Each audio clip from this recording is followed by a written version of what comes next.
বাবা দুইটি অক্ষরের ছোট্ট একটি শব্দ, কিন্তু চরম বাস্তবতা হচ্ছে সমাজে কেন বাবারা সবসময় পিছিয়ে থাকেন। মা 9 মাস পেটে বহন করেন, বাবা 25 বছর ধরে বহন করেন। উভয়ই যদি সমান, তবে কেন বাবা পিছিয়ে আছেন? মা বিনা বেতনে সংসার চালায়, বাবা তার সমস্ত বেতন সংসারের জন্য ব্যয় করেন। উভয়ের প্রচেষ্টা সমান, তবুও কেন বাবা পিছিয়ে? জানা নেই। মা আপনার যা ইচ্ছা তাই রান্না করেন, বাবা যা চান তা কিনে দেন।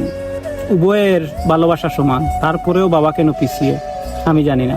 ফোনে কথা বললে প্রথমে মায়ের সঙ্গে কথা বলতে চান, কষ্ট পেলে মা বলে কাঁদেন, আপনার প্রয়োজন হলে কিন্তু আবার বাবাকে মনে রাখেন। কিন্তু বাবার কি কখনো খারাপ লাগেনি যে আপনাকে তাকে অন্য সময় মনে করেন না? ছেলে মেয়েদের কাছ থেকে ভালোবাসা পাওয়ার ক্ষেত্রে প্রজন্মের জন্য বাবা কেন পিছিয়ে আছেন? আলমারি ভরে যাবে রঙিন শাড়ি আর বাচ্চাদের অনেক জামা কাপড় দিয়ে, কিন্তু বাবার জামা খুবই কম। নিজের প্রয়োজনের তুয়াক্কা